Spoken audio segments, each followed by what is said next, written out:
I remember that night when I felt like a stranger in my own home. My stepfather screamed at me with veins bulging from his neck, spit flying from his mouth as he pointed his finger accusingly. "You're nothing but a burden, Peyton. Your mother is exhausted dealing with you." And my mother? She just stood there in silence, eyes cast downward, refusing to meet my gaze. I had hoped she would defend me, say something, anything. But she didn't even look at me. That's when it hit me like a punch to the gut. I was truly alone in this world. My alpha friend Marcus had distanced himself from me too, because his girlfriend despised the fact that I was an Omega. She had made snide comments about how Omegas were only good for housework and bearing children, and Marcus hadn't stood up for me even once. Everyone seemed to think that being an Omega meant I was less than human, that I didn't deserve dreams or aspirations. I wanted so badly to matter to someone, to have value beyond my designation, but maybe that was asking too much. Maybe my fate was already sealed the day I presented as an Omega. The abuse at home had become routine. My stepfather would find any excuse to berate me: dirty dishes, late homework, even the way I breathed seemed to irritate him. He had moved in 3 years ago after my biological father passed away, and since then, my life had spiraled into darkness. My mother had changed too, becoming a shell of the woman who used to read me bedtime stories and kiss my forehead. Now she just avoided conflict, which meant avoiding me. One afternoon after school, I was walking home with my backpack weighing heavy on my shoulders, not just from books but from the weight of existence itself. That's when I noticed a long black luxury car parked on our shabby street. It stood out like a diamond in a pile of coal. The tinted window rolled down, and a driver in a crisp uniform looked directly at me. "Peyton?" he called out. My heart jumped into my throat. How did he know my name? I nodded nervously, frozen in place on the cracked sidewalk. He extended his gloved hand, holding a thick manila envelope. "This is for you. Read it carefully." Before I could ask any questions, the window rolled up and the car glided away silently, leaving me standing there confused and slightly terrified. I rushed to my room, the small attic space, with a leaking ceiling that my stepfather had assigned me, and tore open the envelope. Inside were several official-looking documents, and a handwritten note on expensive paper. The note read, "If you want to change your life, come to this address. You are needed." An address was printed below along with a date and time: tomorrow at 2 in the afternoon. My hands trembled as I read it over and over. Was this some kind of scam? A trafficking scheme? But then again, what did I have to lose? My life was already destroyed. I was barely surviving on the scraps of existence my family allowed me. That night, I barely slept, tossing and turning on my thin mattress, wondering if tomorrow would bring salvation or something worse. The next day, I skipped my last 2 classes and took 3 buses to reach the address. My stomach churned with anxiety the entire journey. When I finally arrived, I found myself standing before a massive hospital, not just any hospital, but the most prestigious medical center in the city, where only the wealthy receive treatment. The building was all glass and steel, gleaming in the afternoon sunlight like something from another world. I walked through the revolving doors into an expansive lobby with marble floors so polished I could see my reflection. Everything smelled clean and expensive. I approached the reception desk, where a woman in a crisp uniform looked at me with barely concealed disdain, clearly noting my worn sneakers and faded jacket. "I'm Peyton," I said, my voice smaller than I intended. "I was told to come here." Her expression changed immediately. She typed something into her computer and her eyes widened. "Oh, yes, you're expected. Take the private elevator to the 15th floor. Room 11507. She handed me a keycard, and suddenly her demeanor was respectful, which confused me even more. The elevator ride felt like ascending into heaven. Soft music played and the walls were lined with mirrors. When I reached the 15th floor, the hallway was quiet and luxurious, with thick carpet that absorbed every footstep. I found room 1507 and took a deep breath before pushing the door open. Inside, lying on a hospital bed surrounded by sophisticated medical equipment, was a man who looked to be in his late 20s. Despite the pallor of his skin and the dark circles under his eyes, he was strikingly handsome. His dark hair was slightly disheveled, and when he turned to look at me, his eyes, a deep amber color, held an intensity that made me freeze. You're here, he said, his voice rough but commanding. You're the Omega who can save my life. I stood there speechless, not understanding anything. A nurse entered behind me and gently guided me to a chair. Mr. Carlos here is in urgent need of a kidney transplant, she explained softly. We've tested hundreds of potential donors, but you're the only match we've found. Your blood type, tissue compatibility, everything aligns perfectly. My mind reeled. But how did you find me? How did you even know I existed?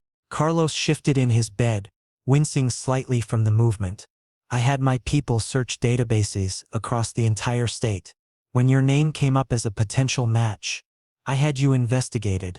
He paused, studying my face. I know what you're going through at home, Peyton. I know about your stepfather's abuse and your mother's neglect. I know you feel worthless. Tears stung my eyes. How could this stranger know my deepest pain? What do you want from me? I want you to save my life, he said bluntly. In exchange, I'll pay you $500,000. Enough to start over, go to college, build a future far away from those who hurt you. $500,000. The number was incomprehensible. I had never seen more than a few $100s at once in my entire life. I looked at Carlos again, really looked at him. His breathing was labored, his complexion sickly. This powerful-looking man was dying. And somehow my worthless Omega body, the body everyone had told me was only good for serving others, could actually save someone's life. For the first time in years, I felt like I might actually matter. When would the surgery happen? I asked quietly. Carlos's lips curved into the faintest smile. As soon as you agree, time is running out for me. I thought about returning to that house, to the screaming and the cold shoulders and the constant reminder that I was unwanted. Then I looked at this dying man who somehow saw value in me, even if it was just biological. Okay, I whispered. I'll do it. The smile that spread across Carlos's face was weak but genuine. You're giving me a second chance at life, Peyton. I won't forget this. Little did I know that decision would transform everything. The night before the operation, I sat alone in a sterile waiting room, watching the clock tick toward midnight. They had admitted me that morning and run countless tests.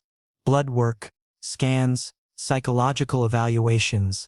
Everything happened so fast that my head was spinning. The hospital staff treated me with unusual care, which felt strange after years of being treated like garbage. They called me Mr. Peyton and asked if I needed anything. It was surreal. I couldn't stop thinking about death. What if something went wrong? What if I died on that operating table and nobody cared? My stepfather would probably celebrate. My mother might cry for a day, then move on with her life. Marcus wouldn't even know until weeks later. The realization that I could disappear from this world with barely a ripple was crushing. That's when I heard the soft whir of wheelchair wheels on linoleum. I looked up to see Carlos approaching, an IV pole attached to his chair. He was wearing a hospital gown and looked even more fragile under the harsh fluorescent lights. A nurse hurried after him. Sir, you should be resting. The surgery is in 8 hours. I needed to see him, Carlos said firmly, not taking his eyes off me. The nurse sighed and retreated, shaking her head. Carlos wheeled himself right up to where I sat. Can't sleep. I shook my head, not trusting my voice. Up close I could see how much pain he was in.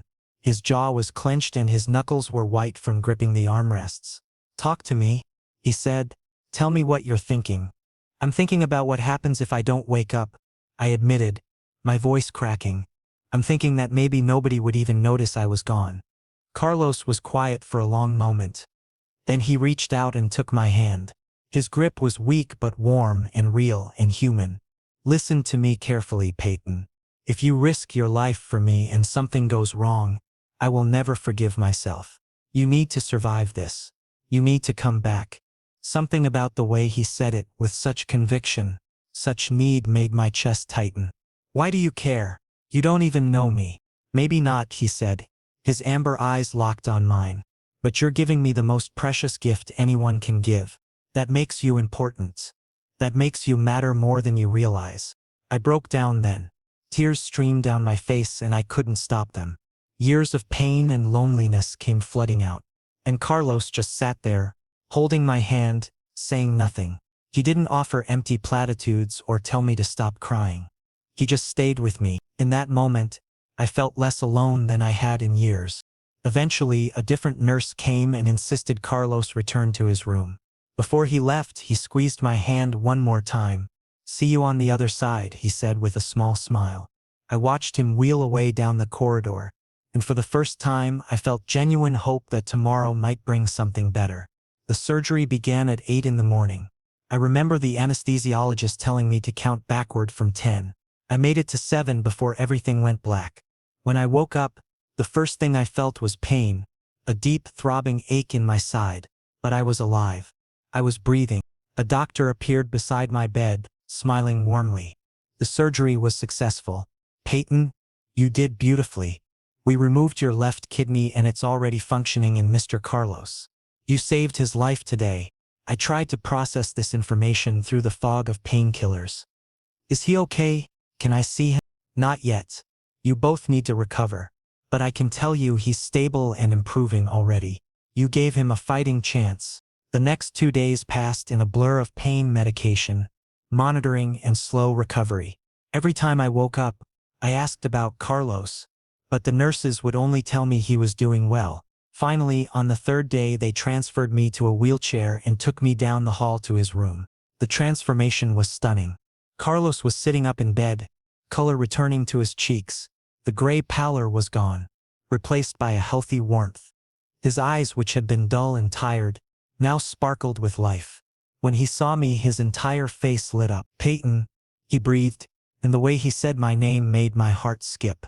"You're awake. You're okay. You look so much better," I said, maneuvering my wheelchair closer to his bed, like a completely different person.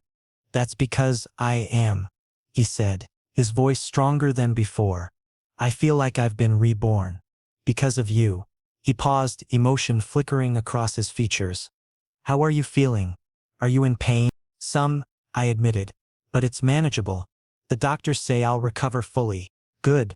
He looked at me intensely, as if memorizing every detail of my face. "I meant what I said before, Peyton.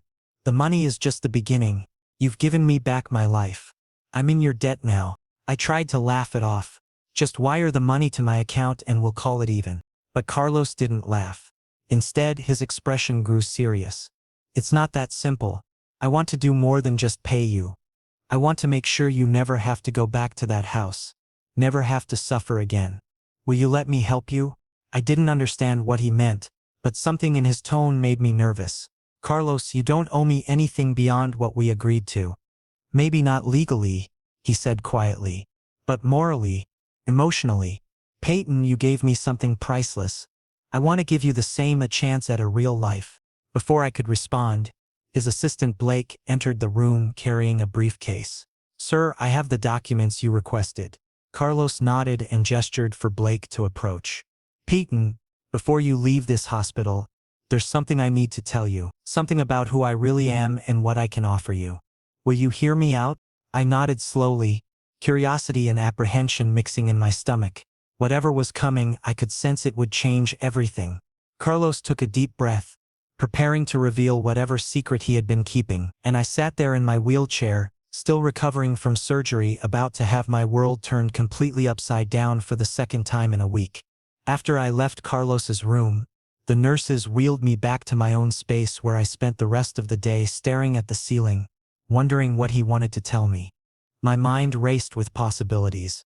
Who was Carlos really?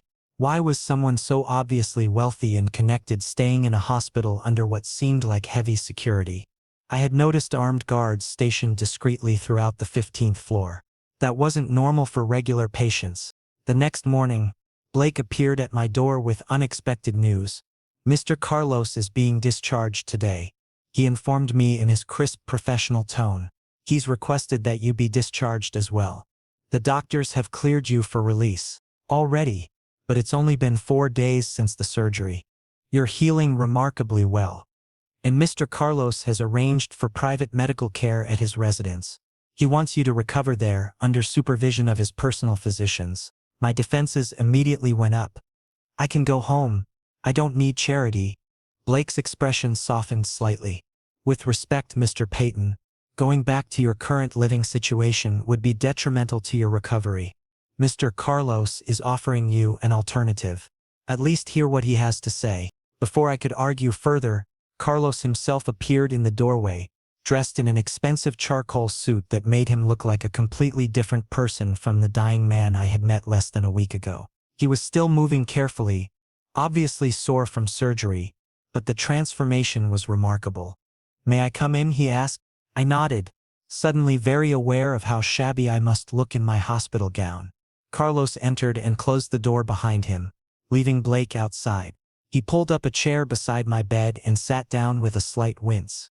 "I need to be honest with you about several things, Peyton. First, about what happens next.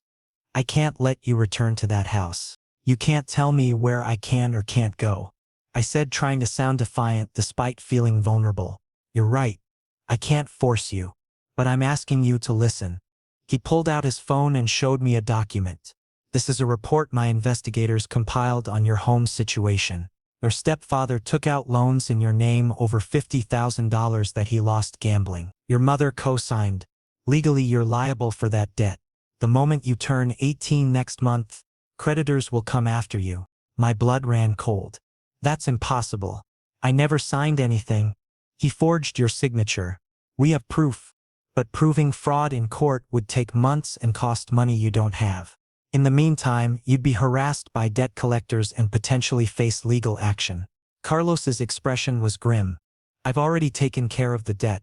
It's paid off, but I did something else too. I had my lawyers send your stepfather a cease and contact order. If he tries to reach you or harm you in any way, he'll face criminal charges." I felt like I had been punched. "Why would you do all that? You barely know me." "Because you saved my life," Carlos said simply, "and because I recognize suffering when I see it. I grew up in an abusive home too, Peyton. I know what it's like to feel worthless and trapped. When I finally escaped and built my empire, I swore I'd help others in similar situations. You're giving me that chance." "Your empire?" I echoed.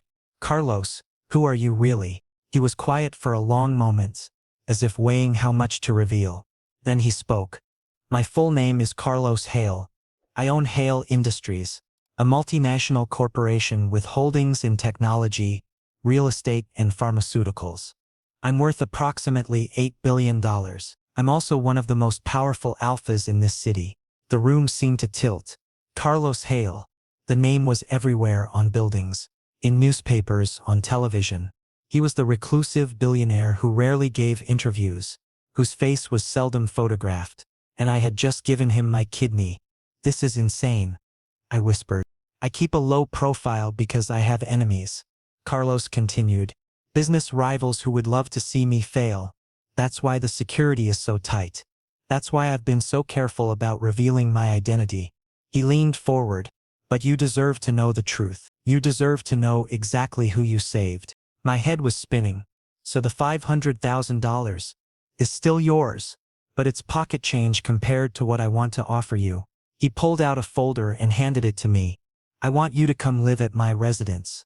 I have a penthouse with more rooms than I know what to do with. You'll have your own space, privacy, and access to anything you need. Education, counseling, medical care. All I ask is that you accept my help and focus on healing and building a future." I opened the folder to find documents outlining everything he had just described, along with photographs of a stunning penthouse apartment that looked like something from an architecture magazine. "This is too much. I can't accept this." "Why not?" Carlos challenged. "You've already given me the most valuable thing anyone could give, a second chance at life. Let me give you the same. Please, Peyton, don't go back to that house where you're abused and unwanted. Come somewhere where you'll be safe and respected." Tears welled up in my eyes. Nobody had ever offered me anything like this. Nobody had ever cared enough to even ask about my well-being. "What if I mess up? What if I disappoint you?" "Okay," I whispered. "I'll come with you." The smile that spread across Carlos's face was radiant. "Thank you. You won't regret this. I promise." He stood carefully and extended his hand to help me up. "Blake has already packed your belongings from your old house. We'll go straight to the penthouse. There's a medical team waiting to monitor both of our recoveries." I glanced at him, this mysterious billionaire who had entered my life so suddenly and turned everything upside down. "I don't know how to repay you for all this." "You already have," he replied. pressing the elevator button. More than you know. As the elevator doors closed and we descended toward the parking garage where a luxury car waited, I realized that giving Carlos my kidney hadn't just saved his life. It had somehow saved mine too. And this was only the beginning. 3 weeks had passed since I moved into Carlos's penthouse, and my family hadn't tried to contact me even once. Part of me had expected my mother to call, to check if I was alive at least, but there was only silence. Carlos explained that his lawyers had made it clear any attempt to reach me would result in legal consequences, and apparently that threat was enough to keep them away. I told myself I didn't care anymore. I had been mourning the loss of a family that never truly existed anyway. Living with Carlos was nothing like I had imagined.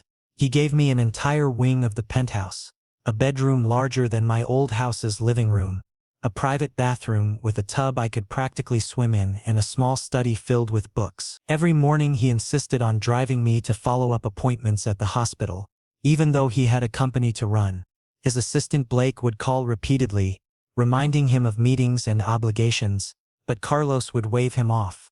Peyton's health comes first, he'd say firmly. What surprised me most was the little things he did. He'd return from his office with my favorite snacks. Somehow he had figured out I loved caramel popcorn and mint chocolate. He'd leave books on my nightstand that he thought I'd enjoy. Once he came home with an entire bag of art supplies, because I had mentioned in passing that I used to like drawing before my stepfather told me it was a waste of time. You should start again, Carlos had said, setting the supplies on my desk. You deserve to do things that make you happy. I had stared at the expensive sketchbooks and professional-grade pencils, feeling tears prick my eyes. Nobody had ever paid attention to my interests before, let alone encouraged them.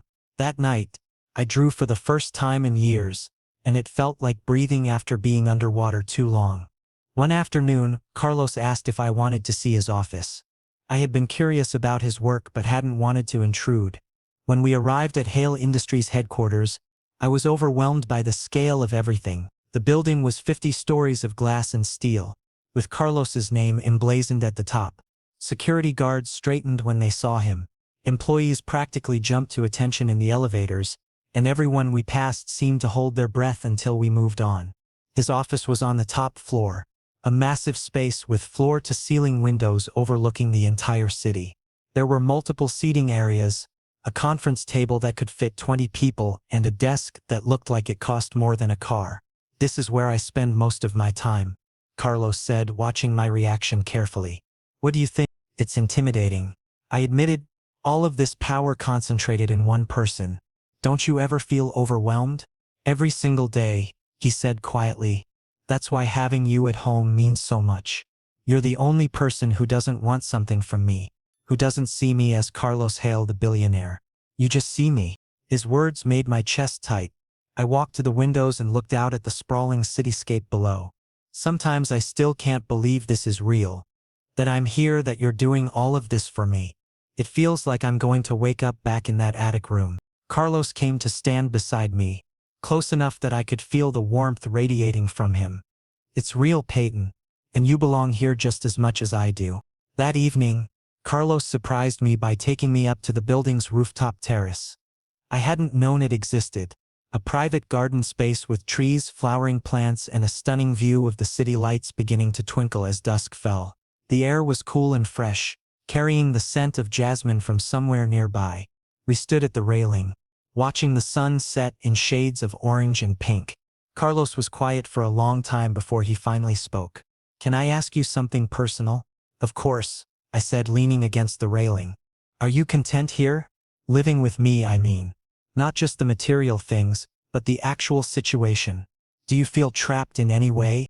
I turned to look at him, surprised by the vulnerability in his voice. Trapped? Carlos, you've given me more freedom than I've ever had. Why would you think I feel trapped? Because I worry, he admitted, his amber eyes searching mine. I worry that you're only staying because you feel obligated, because I paid off your debts and gave you a place to live. I don't want gratitude, Peyton. I want you to genuinely want to be here. My heart began racing. There was something in his tone, something deeper than simple concern for a house guest. I do want to be here, I said softly. You've made me feel valued for the first time in my life.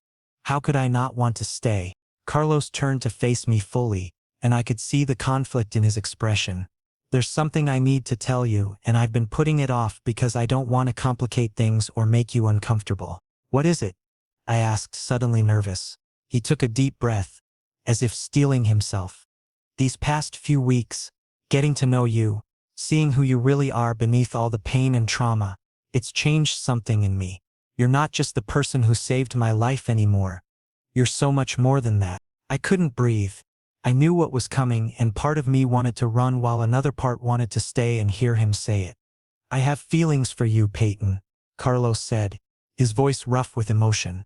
Real feelings that have nothing to do with the surgery or gratitude or obligation. When I wake up, you're my first thought.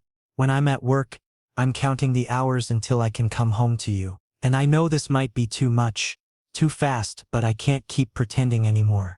The world seemed to stop spinning. A billionaire alpha was standing in front of me, confessing feelings I had barely dared to hope for. You have feelings for me?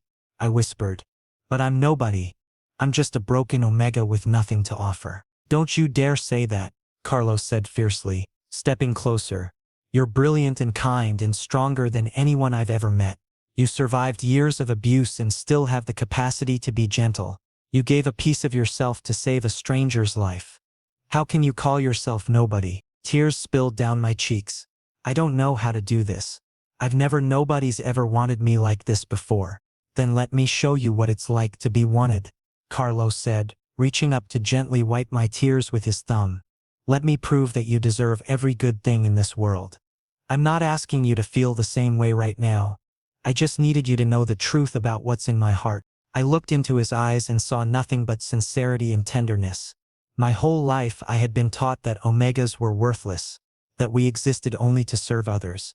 But Carlos was looking at me like I was precious, like I was something worth fighting for. What if I told you that I've been feeling the same way? I said quietly. What if I said that I'm falling for you too, even though it terrifies me? Carlos's expression transformed, hope and joy flooding his features. Then I'd say we should stop fighting it and see where this takes us. He reached out and took my hand, interlacing our fingers. The touch sent electricity through my entire body. I want to do this right, he said. No rushing, no pressure. We'll take it as slow as you need. But know that from this moment forward, you're not alone anymore. We're in this together. I nodded, unable to speak past the lump in my throat. For the first time in my life, someone saw me as more than just my designation or my past. Someone saw me as worthy of love. And standing there on that rooftop with the city spread out below us and Carlos's hand warm in mine, I finally believed that maybe, just maybe, I deserved happiness after all. But neither of us knew that our newfound connection would soon be tested in ways we couldn't imagine. 2 months into our relationship, Carlos and I had fallen into a comfortable rhythm that felt both natural and surreal. We hadn't made our connection official to the outside world yet, but within the walls of the penthouse, we were learning each other in ways that felt sacred. Carlos would work from home some days just to be near me, and I had enrolled in online college courses with his encouragement. He'd quiz me on my assignments over dinner, genuinely interested in my thoughts on literature and history. We'd watch movies curled up on the massive couch, and sometimes Carlos would fall asleep with his head on my shoulder, looking younger and more peaceful than I'd ever seen him. But I knew it couldn't stay hidden forever. Carlos was too public a figure, and eventually people would notice the omega living in his home. The first crack in our protective bubble came when his personal assistant Blake mentioned that several board members were asking questions about his living situation. They're concerned about optics, Blake had said carefully. A powerful alpha living with an unrelated omega without a formal bond could be seen as, I don't care what they think. Carlos had interrupted coldly. Peyton is under my protection, and that's all anyone needs to know. But I could see the worry in his eyes. In the world of business and high society, appearances mattered, and I was a liability he hadn't accounted for when he brought me into his life. The situation came to a head at a charity gala Carlos had been obligated to attend. He had asked me to come with him, his first public appearance with me at his side. I had been terrified but agreed because I knew it was important to him. The event was at a luxury hotel ballroom, with the city's elite politicians, business moguls, celebrities. I felt completely out of place in the expensive suit Carlos had bought me, acutely aware that everyone was staring at the unknown Omega accompanying Carlos Hale. We were standing near the bar when a tall, imposing alpha approached us with a predatory smile. I recognized him immediately from news articles. Logan Reed, the tech entrepreneur who had been feuding with Carlos for years. Their companies were direct competitors, and according to what I'd read, Logan had tried and failed to buy out Hale Industries multiple times. Carlos, Logan said smoothly, his eyes sliding to me with undisguised interest. Aren't you going to introduce me to your companion? No, Carlos said flatly, his hand tightening protectively on my lower back. Logan laughed, but there was no humor in it. How rude. I'm Logan Reed, he said, extending his hand to me. And you must be the mysterious Omega everyone's been whispering about. I shook his hand reluctantly and immediately regretted it. His grip was too firm, too possessive, and his alpha scent washed over me. Aggressive and dominating in a way that made my instincts scream danger. Nice to meet you, I said, trying to pull my hand back, but Logan held on a moment too long. Fascinating, Logan murmured, his eyes boring into mine. Tell me, what's an Omega like you doing with someone like Carlos? Surely you must know his reputation. He collects broken things and fixes them up. Is that what you are? His latest charity project. That's enough, Carlos said, his voice dropping to a dangerous tone I'd never heard before. Step away from him. Or what? Logan challenged, finally releasing my hand. You'll make a scene at a charity event? That wouldn't be good for your image. He turned back to me, and I saw calculation in his expression. Let me give you some advice, Omega. Men like Carlos don't actually care about people like us. He's keeping you around because you saved his life. But once he feels that debt is repaid, you'll be discarded like yesterday's newspaper. Don't mistake temporary gratitude for genuine affection. His words hit exactly where I was most vulnerable. All my deepest fears spoken aloud by a stranger who seemed to see right through me. You don't know what you're talking about, I said, but my voice wavered. Don't I? Logan leaned in closer, his voice dropping to a whisper only I could hear. Ask yourself this. What happens when someone tries to hurt Carlos by hurting you? Because that day is coming and you'll realize you're nothing more than his weakness. A target. And eventually he'll have to choose between keeping you safe and maintaining his empire. We both know which one he'll choose. Before I could respond, Carlos physically inserted himself between us, his body language screaming threat. If you ever speak to him again, I will destroy everything you've built. That's not a threat, Logan. That's a promise. Logan smirked, clearly pleased at having gotten under Carlos's skin. See you around, Peyton, he said, emphasizing my name in a way that felt like a violation. Then he walked away, disappearing into the crowd of gala attendees. Carlos immediately turned to me, his expression shifting from fury to concern. Are you okay? What did he say to you? Nothing important, I lied, not wanting to admit how much Logan's words had shaken me. But Carlos knew me too well by now. Peyton, he said gently, guiding me toward a quiet corner away from the crowd. Tell me what he said. I took a shaky breath. He said you're only keeping me around out of obligation, that I'm your weakness and one day you'll have to choose between me and everything you've built. And he's right, isn't he? I am a liability. I'm putting you in danger just by existing in your world. Carlos's jaw clenched. Logan is a manipulative predator who enjoys psychological warfare. That's how he operates. He finds your insecurities and exploits them. Don't let him win. But what if he's not wrong? I pressed. What if staying with you puts both of us at risk? I wouldn't survive if something happened to you because of me. Carlos cupped my face in his hands, forcing me to meet his eyes. Listen to me very carefully. You are not a weakness. You are my strength. Yes, loving you makes me vulnerable in ways I've never been before, but I would rather have that vulnerability than live without you. Do you understand? Before I could respond, his phone buzzed urgently. Carlos frowned and checked it, and I watched his face go pale. What is it? I asked, suddenly afraid. It's the hospital where we had our surgery, he said, his voice tight. Your stepfather had a heart attack. He's in critical condition. My world tilted. Despite everything he had done to me, he was still technically my family. I need to go, I said automatically. Peyton, you don't owe him anything. I know. I interrupted, but I need to do this for me, not for him. I need to face this part of my past one last time. Carlos studied my face for a long moment, then nodded. Then I'm coming with you. We left the gala immediately and drove to the hospital in tense silence. When we arrived, my mother was in the waiting room, her face haggard with worry and guilt. She looked up when she saw me and tears immediately started streaming down her face. "Peyton," she whispered. "You came. How is he?" I asked, keeping my distance. "They're not sure if he'll make it through the night. He's been asking for you. He wants to apologize." Part of me wanted to refuse, to turn around and leave them both to face the consequences of their choices. But Carlos squeezed my hand gently, and I found the strength to nod. A nurse led me to the intensive care unit where my stepfather lay connected to various machines, looking small and fragile in a way I'd never seen before. His eyes opened when I approached, and I saw genuine remorse there. "Peyton," he rasped, "I'm sorry. God, I'm so sorry for everything. I was a monster to you." "Yes," I said quietly. "You were. I don't deserve your forgiveness. But I needed you to know that you were never the problem. It was always me. My anger, my failures, I took them out on you, and that was unforgivable." I stood there looking at this man who had caused me so much pain, and realized that I didn't feel anger anymore. I felt nothing. He was a stranger who happened to share a house with me for a few years.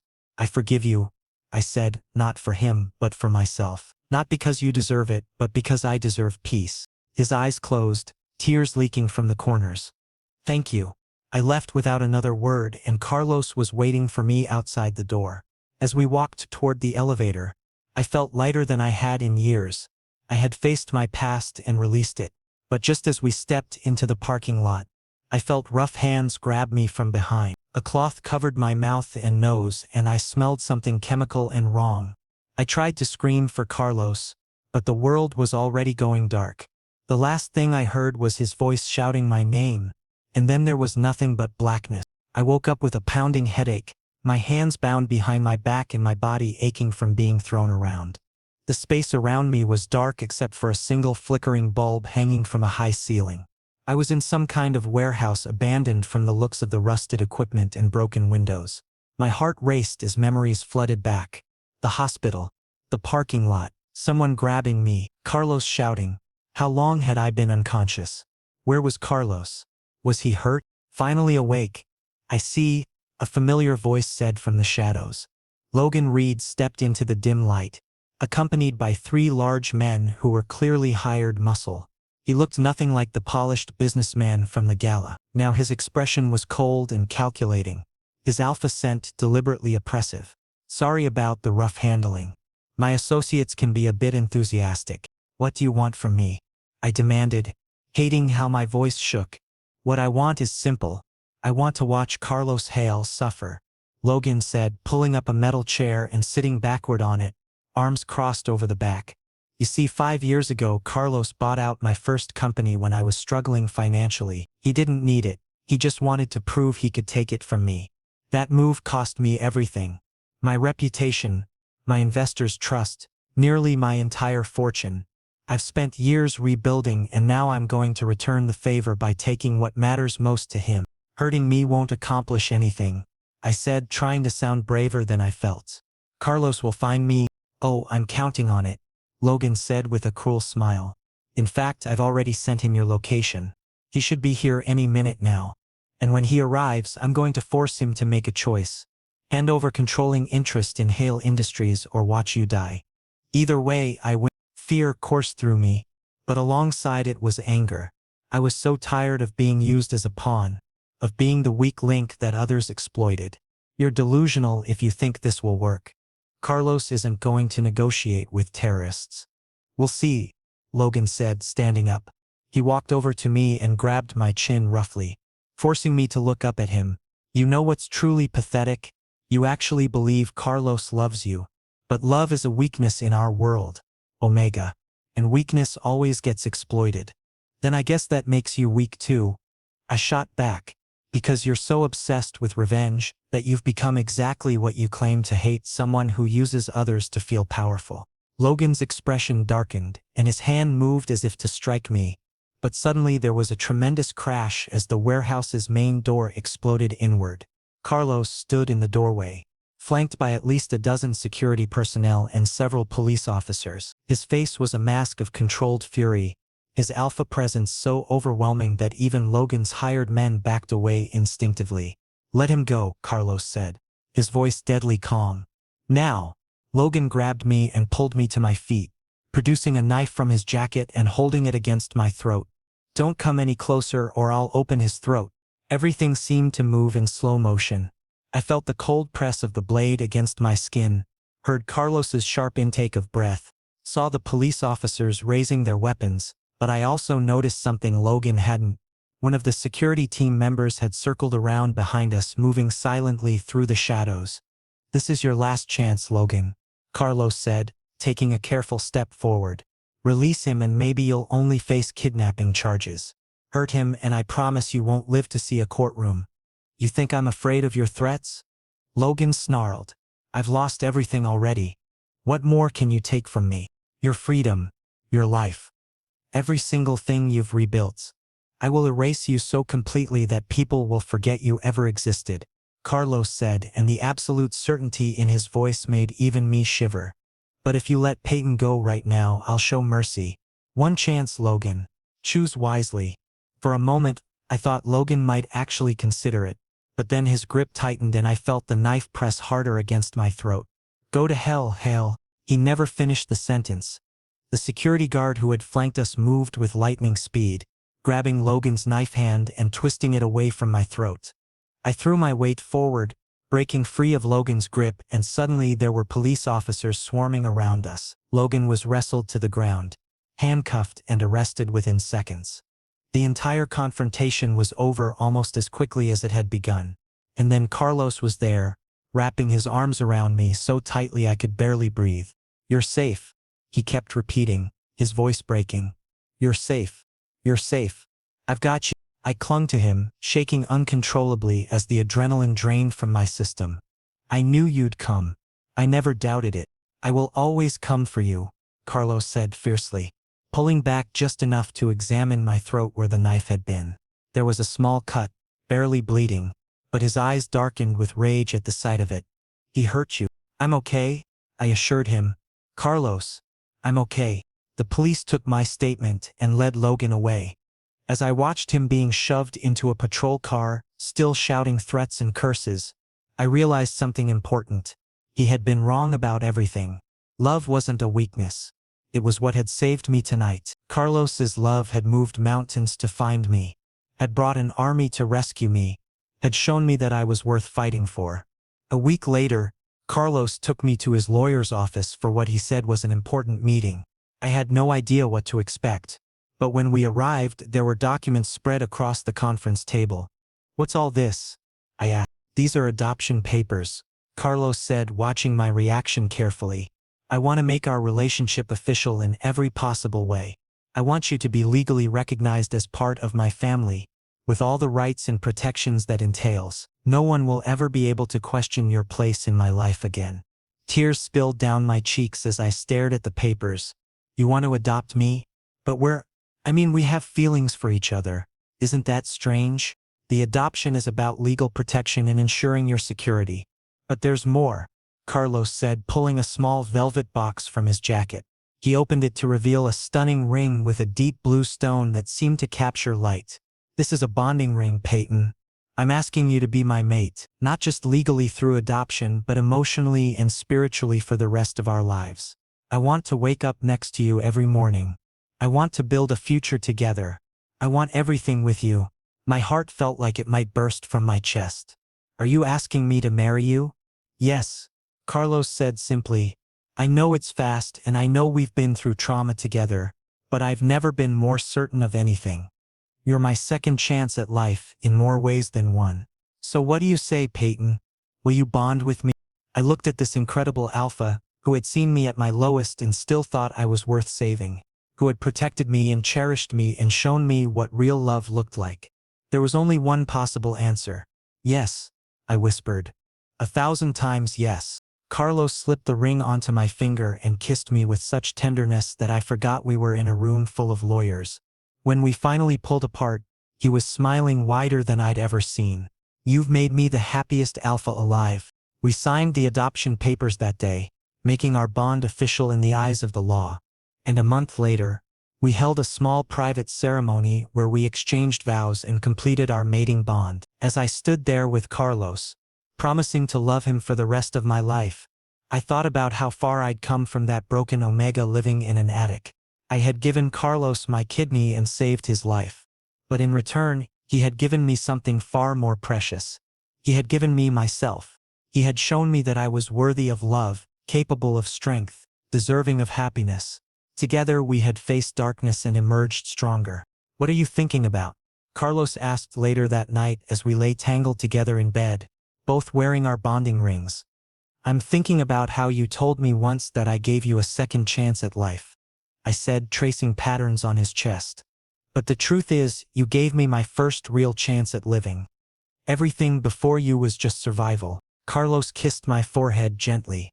"Then let's make sure the rest of our lives are about more than just surviving. Let's actually live, Peyton, together." And we did. From that day forward, we built a life filled with love, purpose, and healing. I finished college, started working with Carlos at a foundation he established to help abused Omegas escape dangerous situations. He had turned his own trauma into a mission to help others, and I got to be part of that mission. We weren't perfect, and there were still hard days when my past would catch up with me. But Carlos was always there, patient and loving, reminding me that I was strong enough to face anything. And slowly, I began to believe it too. Years later, when people asked me about the scar from my kidney donation surgery, I'd smile and tell them it was the best decision I ever made. Because that scar represented the moment my life changed. Not just because I saved someone, but because I finally learned that I was worth saving too. Carlos and I had both been broken in different ways, both searching for something we didn't know we needed. And somehow, against all odds, we had found each other, two halves that made each other whole. And we lived truly, deeply, completely together forever.